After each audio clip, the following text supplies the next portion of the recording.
اس میں ہم نے ایک موضوع شروع کیا تھا. میں چاہتا ہوں کہ گفتگو شروع ہونے سے پہلے آپ لوگ ذرا قریب آ جائیں. یہ دیواروں کی ٹیک چھوڑ دیں, آگے آ جائیں, آگے پاس آ جائیں.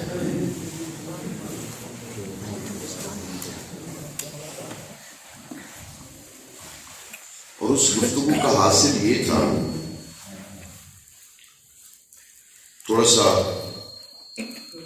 ریکیپ اس کا, وہ جو گفتگو ہم نے کی 5 منٹ میں بتا دوں اور پھر آگے ہم موضوع کو چلاتے ہیں. اللہ نے فرمایا کہ فوجد عبدا من عبادنا آتینہ رحمۃ من لدنا وعلمنا من عندنا وعلمنہ من لدنا علما. اللہ پاک نے فرمایا کہ اپنے خاص بندوں میں سے ایک ایسا بندہ ہے خاص کہ جس کو ہم نے اپنی خاص رحمت سے نوازا. یہ کون کہہ رہے ہیں؟ اللہ. اور کس کے بارے میں کہہ رہے ہیں؟ اپنے بندے کے بارے میں. بندے تو سارے ہیں اس کے, اور سارے کہتے ہیں کہ وہ ہمارا ہے, وہ ہمارا ہے. ہر کوئی آکھے میرا میرا تے میں بھی آکھاں میرا, تے انج تے سونیا کچھ نہیں بنتا کدی تو بھی کہہ چھڑ میرا. اب اللہ یہ فرما رہا ہے فوجد عبدا من عبادنا, فوجد عبدا بندہ من عبادنا میرے بندوں میں سے. کیا فرمایا؟ میرے بندوں میں سے. اور یہ بندے بھی کوئی عام بندے کی بات نہیں کی, فرمایا میرے خاص بندوں میں سے ایک بندہ. اب اللہ کہہ رہا ہے کہ میرے خاص بندوں میں سے ایک بندہ. ساری دنیا سی سکتی ہے, تڑپتی ہے کہ کبھی وہ ہمیں اپنا کہہ دے. پتہ نہیں یہ جو سجود و رکوع و قعود و قیام اور یہ جو تشہد اور یہ جو التحیات اور یہ جو درود و سلام ہم پڑھتے ہیں, پتہ نہیں قبول ہوتا ہے یا نہیں ہوتا. ٹوٹے پھوٹے لفظوں سے جو بندگی کرتے ہیں تو پتہ نہیں اس کی بارگاہ میں کیا مقام ہے اس کا. انسان تڑپتا ہے کہ کبھی تو اس کی نظر رحمت ہوگی نا. وہ نظر رحمت جس کے لیے ہر انسان مسلمان جو ہے, جو اللہ کی حقانیت اور اس کی وحدانیت پر ایمان رکھنے والا, جو تڑپتا ہے مچلتا ہے. دیکھیں کہ مقام کیا ہے. فرمایا وہ یہاں تڑپتے ہیں کہ یا اللہ تو ہمیں اپنا کہہ دے, ایک بار کہہ دے. اور قرآن میں اللہ خود ان کی نشاندہی کر رہا ہے کہ میرے خاص بندوں میں سے ایک بندہ ہے خاص کہ جس پر رحمتم من عندنا, کہ جس پر میری رحمت خاص تھی. کیا تھی؟ خاص رحمت. اور پھر وعلمنہ من لدنا علما, اور میرے دیے ہوئے میں سے علم خاص بھی تھا, علم لدنی بھی تھا اس کے پاس. اور یہ جو علم لدنی ہے اس کے متعلق ہم نے گفتگو کی. جو گفتگو پچھلی بھائی وارث آپ نہیں سن سکے, اس میں میں نے یہ پورا واقعہ جو ہے وہ سنایا. حضرت خضر علیہ السلام کا حضرت موسیٰ علیہ السلام کے ساتھ ملاقات کا واقعہ. جب حضرت یوشع بن نون کے ساتھ حضرت موسیٰ علیہ السلام اس مقام پہ پہنچے جہاں پہ حضرت خضر علیہ السلام کپڑا لے کر لیٹے ہوئے تھے. یہ جو اللہ نے فرمایا کہ آتینہ عبادنا آتینہ رحمتا من عندنا, رحمتا آتینہ من رحمتا, رحمت خاص جو تھی وہ کیا تھی کہ جب وہ وہاں پہ پہنچے تو وہ جو مچھلی تھی نا جو پکنے کے لیے تیار ہو چکی تھی, وہ مچھلی اللہ کے ولی کی جو حدود تھی نا رہائش کی, اس میں پہنچتے ہی مردہ مچھلی بھی زندہ ہو گئی. سبحان اللہ. یہ رحمت خاص تھی. ٹھیک ہے. اور پھر جو من لدنا علما, جو علم لدنی, تو جناب خضر علیہ السلام چلے اور پھر وہ بادشاہ کا بتایا, اس کی جو جسے خرقہ سفینہ بھی کہتے ہیں, کہ سفینے کو توڑ دیا. ٹھیک ہے. سفینے کو توڑا، سوراخ چھوٹا سا ہو جائے تو کشتی پانی سے بھر جاتی ہے اور ڈوب جاتی ہے. یہاں پورا پھٹا اکھاڑ دیا. ہاں ظاہری طور پہ نقصان کیا، لیکن یہ اللہ کے ولی کی وہ رحمت جو اللہ نے اس پر کی تھی کہ سوراخ ہونے کے باوجود پانی کشتی کے اندر نہیں آیا اور کشتی ڈوبی نہیں. ہاں جی، اور ان کو نقصان سے بچا لیا.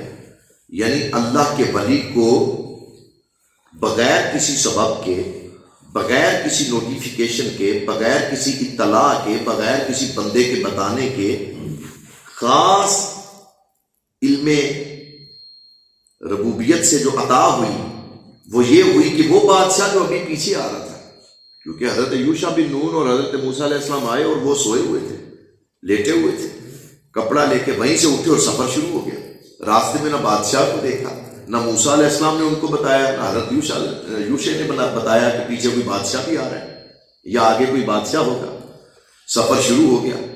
تو وہ کون تھا جس نے خضر علیہ السلام کے کانوں میں پھونک مار دی کہ پیچھے ایک جابر اور ظالم بادشاہ بھی آ رہا ہے؟ یعنی وہ چیز جو ابھی ہونے والی ہے اس کا اللہ کے ولی کو ادراک ہو جانا، اس کو علم لدنی کہتے ہیں. سبحان اللہ. اس کو کیا کہتے ہیں؟ ٹھیک ہے. پھر وہ آگے آئے تو وہ بچے کا قتل، اور پھر اس کی حکمت بھی بیان کی کہ وہ بچے کو قتل اس لیے کیا کہ جب یہ جوان ہوگا، ماں باپ اس کے مومن ہیں، پہلے تو یہ خبر دے دی. حالانکہ راستے میں چلتا ہوا بچہ ملا ہے، کیا پتا یہ کس کا بچہ ہے. تو اللہ کے ولی کو پتا تھا کہ اس کے ماں باپ مومن ہیں، لیکن یہ بچہ بڑا ہو کر کافر ہو جائے گا اور زندیق کافر ہوگا، بڑا سخت کافر ہوگا، اور اس کے ماں باپ اس سے بڑی محبت کرتے ہیں، تو اس کے ماں باپ اس کی محبت میں اندھے ہو کر وہ بھی کافر ہو جائیں گے. اس لیے اس کو مار دیا، اس لیے اس کو مار دیا. یعنی اس کے ماں باپ مومن ہیں، وہ بھی اللہ کے ولی کو علم تھا. یہ سارا علم غیب کا حصہ ہے. اور یہ بچہ مستقبل میں کافر ہو جائے گا، یہ بھی اللہ کے ولی کو علم تھا. اس بچے کو قتل کر دیا. ٹھیک ہے. مار کے پھر دعا کی کہ یا اللہ اس کے ماں باپ کو بہترین نعم البدل عطا فرما. اور اللہ نے وہ نقصان جو تھا وہ اپنے بندے کی دعا کے صدقے پورا کر دیا کہ بیٹی عطا کی. اور ایک روایت میں آتا ہے کہ اس بیٹی کی شادی کسی اللہ کے نبی کے ساتھ ہوئی، اور پھر اس کے بطن سے جو اولاد پیدا ہوئی اس میں 70 نبیوں کو اللہ نے پیدا فرمایا. 70 نبیوں کو. یعنی یہ رحمت بھی اور علم لدنی دونوں ساتھ ساتھ چل رہے ہیں.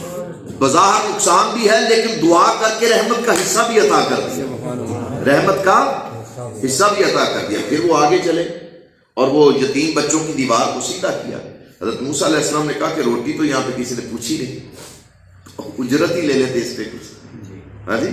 تو پھر فرمایا وَكَانَ أَبُوهُمَا صَالِحًا، ان کا باپ نیک آدمی تھا، ان کا بڑا بزرگ چوتھی پشت میں ولی تھا، تو ان کے اس دیوار کے نیچے خزانہ ہے، تو اگر یہ نکلا ابھی تو اس کے رشتہ دار اور ان کے جو عزیز و اقربا ہیں وہ تو ان کے پاس کچھ رہ نہیں دیں گے.